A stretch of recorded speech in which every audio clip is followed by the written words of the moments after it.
All right, get this. You have a leader who openly praises dictatorships and completely crushes democracy in his own country, yet when World War II kicks off, he sends 25,000 of his own soldiers to die fighting for democracy.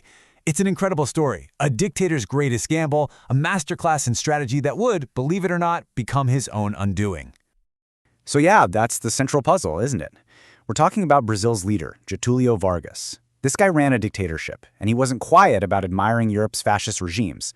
And still, he somehow ends up sending his country to fight with the Allies. It seems completely impossible, right? But it was all part of a very calculated move in a global power game. So let's break down his strategy.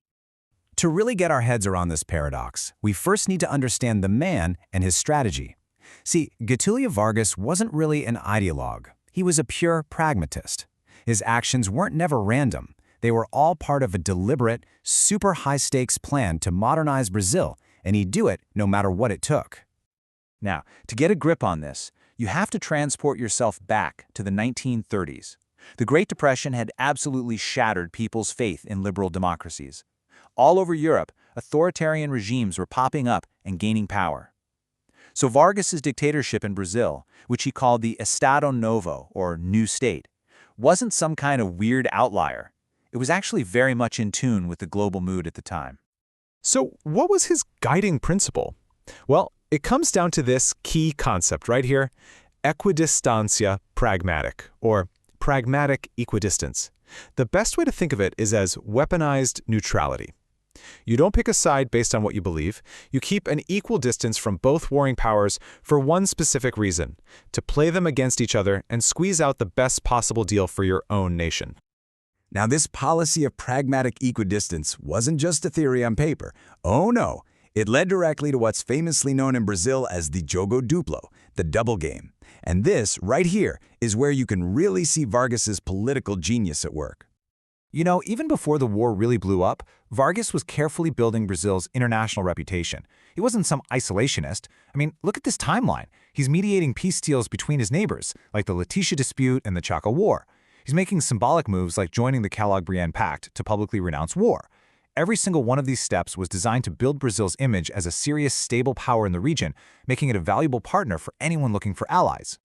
And this is the double game in action. It's fascinating. On one side, Vargas is making these really lucrative trade deals with Nazi Germany. He used a special kind of bartering currency to get around the global financial system, selling them things like cotton and buying the German industrial machinery he was desperate to get. But at the exact same time, he's building a strong relationship with the USA through its good neighbor policy, appointing a pro-American foreign minister and talking security.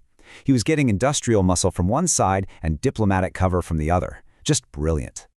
This quote, wow, it just perfectly captures his calculated ambiguity. In a really famous speech in 1940, he's on a battleship, and he openly praises authoritarian regimes of force while dismissing democracies as decadent. Now, if you're in Berlin, that sounds like a clear signal that he's on your team. But if you're in Washington, it's a threat.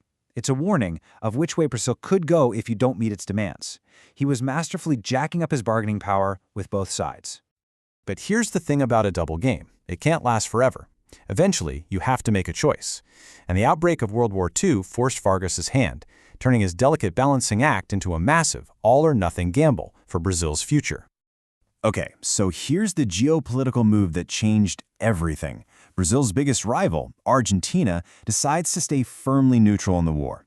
Now, Washington saw this as deeply suspicious, fearing it was just a cover for pro-Axis feelings.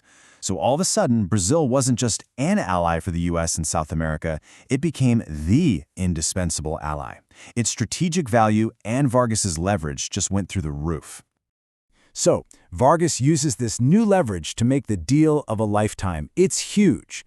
Brazil offered the Allies what they were desperate for, strategic air and naval bases in its northeast, which were absolutely critical for the Battle of the Atlantic, plus essential raw materials. And what did they get in return? The USA provided the funding for the crown jewel of Vargas's entire industrialization plan, a massive, state-of-the-art, state-owned steel mill. And his commitment wasn't just about resources and bases. Vargas went all in. He created the Brazilian Expeditionary Force, or FEB, and he sent over 25,000 troops to go fight and die alongside the Allies in the absolutely brutal Italian campaign. This was no token gesture. This was a significant military contribution that cost a lot of Brazilian lives. But why send troops at all? It's not like the Allies were demanding them. In fact, some of them were a bit hesitant about it. No, this was another calculated move by Vargas. He wanted to cement Brazil as the undisputed top power in South America, way ahead of Argentina. He wanted to guarantee a seat at the big table when the New World Order was being designed after the war. And, crucially, he wanted to modernize his military with top-tier American equipment and training. And here is the ultimate, delicious irony of the whole story. Vargas's brilliant foreign policy maneuver, the thing that was his greatest success, would end up directly causing his downfall. The paradox he had so carefully constructed was about to come back and haunt him big time. So just picture this scene for a moment. You've got tens of thousands of young Brazilian soldiers on the battlefields of Europe. They're fighting and they're dying to defeat the fascist dictatorships of Germany and Italy. But back home, their families, their friends, everyone was living under an authoritarian dictator who had stomped out political freedoms. Brazil was literally fighting fascism abroad while practicing it at home. This became what historians now call the insoluble contradiction. You just couldn't square that circle. And the unraveling of his regime followed a pretty clear path. That contradiction gave the liberal opposition the ultimate moral high ground. And this dissent finally went public in 1943 with something called the Manifesto dos Mineiros, which was a bold pro-democracy statement from influential elites that just shattered the political silence. Then, as it became obvious the Allies were going to win the war, the pressure on Brazil to practice what it was preaching abroad became completely overwhelming. This was the question. This was the dagger at the heart of that manifesto, and it was a question that Vargas simply had no good answer for. It just perfectly captured the hypocrisy at the core of his regime, and it totally galvanized the opposition. The silence was officially broken. All right, on to the final act. With the Allied victory in the bag, the political stage back in Brazil was set for a really dramatic and complicated showdown. All those contradictions of the Estado Novo were finally coming to a head. For years, Vargas's power had rested on three key pillars. You had the industrialists who were getting rich from his policies, the urban workers who were organized in state-run unions, and most important of all, the military. But that military pillar was cracked. It was deeply divided between pro-German and pro-Allied factions, which helps explain a lot of his earlier hesitation to jump into the war. And here's one last absolutely incredible twist for you. As the liberal opposition, the UDN, was screaming for Vargas to be thrown out immediately, guess who came to his defense? The communists, led by Luis Carlos Prestes, a guy who'd just been released from one of Vargas's own prisons. They actually argued Vargas should stay in power to oversee a smooth transition to democracy. I mean, politics really does make for strange bedfellows. In the end, it was Vargas's own popularity that did him in. It's wild. The military leadership saw these massive popular movements, the Comunistas, demanding that he stay, and they got scared. They feared he would use that groundswell of support to just bypass them and become an unstoppable populist leader. The irony is just staggering. The fact that the people supported him is what caused the military to finally turn.